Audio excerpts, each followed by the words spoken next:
For thousands of years, there's been this one strip of land on the eastern Mediterranean, and it has been a focal point of faith, of conquest, of identity.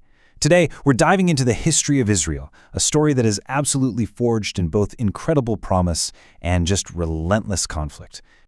You really have to get this. This place has always been a battleground. It's a land obsessed over by empires, it's the birthplace of world religions, and it has been the spark of seemingly endless struggle. So, that brings us to the big question, right? How did this one relatively small piece of land become the epicenter of one of the world's most complex, most deeply rooted conflicts? That's what we're here to unpack. To even begin to understand the present, we have to go back. I mean, way back to the very beginning, to the ancient connection between a people and the land they came to call the Promised Land.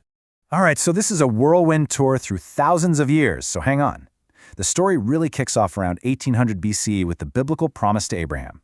Now jump forward about 800 years and you have King David making Jerusalem the capital. His son, Solomon, then builds the first temple, the spiritual heart of the nation. But here's the thing, this connection is broken again and again. In 586 BCE, the Babylonians come in, destroy that temple, and exile the Jewish people. Centuries later, the second temple is built, but in 70 AD, the Romans destroy that one too, which leads to a massive dispersal. And this mass scattering, it has a name, the diaspora. And it wasn't just people moving away, it was an exile, one that lasted for nearly 2,000 years.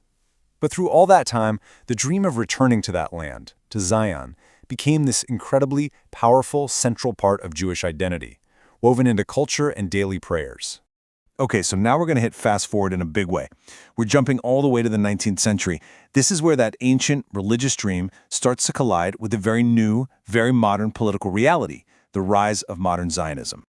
So what's going on in Europe at this time? Well, you've got this perfect storm of three major forces.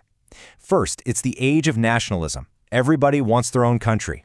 Second, you have this horrifying rise in anti-Semitism, especially these violent massacres known as pogroms in Eastern Europe. And then there was the Dreyfus Affair in France. A Jewish army captain is falsely convicted of treason, and for so many Jews, it was a massive wake-up call. It seemed to prove that even in enlightened nations, they would never, ever truly belong. So this whole environment gives birth to Zionism. And it's crucial to understand this was a political movement. Thinkers like Theodor Herzl basically said, look, the only real solution is to stop waiting for a miracle and to proactively go and build a Jewish homeland for ourselves, specifically in the land of Israel, which at the time was part of the Ottoman Empire and widely known as Palestine. And right here, this is the absolute core of the modern conflict. You have these two powerful, competing narratives focused on the exact same piece of land. On one side, the Zionist dream, to return home, to build a safe haven from centuries of persecution. And on the other, the Palestinian reality.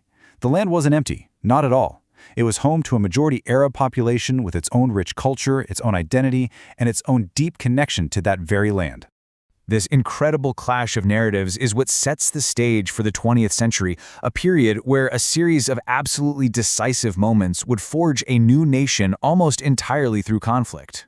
Things really kick into high gear during World War I. The Ottoman Empire, which had ruled the region for centuries, collapses. Suddenly, its fate is in the hands of European powers. Then, in 1917, Great Britain issues the famous Balfour Declaration, publicly backing a national home for the Jewish people in Palestine. This all leads to the British Mandate, where Britain was basically tasked with governing the land while trying to juggle these two completely conflicting promises it had made to both Arabs and Jews. And then comes the single most catastrophic event in modern Jewish history, the Holocaust. The systematic murder of 6 million Jews by the Nazis during World War II created an absolutely undeniable, urgent global case for a sovereign Jewish state, a place that could be an ultimate refuge. After the war, with Britain announcing its withdrawal, the whole issue gets tossed to the brand new United Nations. In 1947, the UN comes up with a partition plan, basically recommending they split the territory of Mandatory Palestine into two states, one for Jews and one for Arabs. The reaction was immediate, and it could not have been more divided. The Jewish leadership saw this as their best chance for a state, and they accepted the plan. But the Arab leaders and all the surrounding Arab nations, they rejected it completely. With diplomacy dead, events just exploded. On May 14, 1948, as the British Mandate officially ended, David Ben-Gurion declared the establishment of the State of Israel. The very next day, armies from Egypt, Jordan, Syria, Lebanon, and Iraq invaded. The First Arab-Israeli War had begun. The war that followed was brutal. By 1949, Israel had secured its independence, but the cost for the Palestinians was immense. An estimated 750,000 Palestinian Arabs either fled the fighting or were expelled from their homes. To Palestinians, this event is known as the Nakba, which means the catastrophe, and it created a massive refugee crisis that remains right at the very heart of the conflict today. And you have to understand, 1948 wasn't the end, not by a long shot. It was really the beginning of this recurring cycle of conflict.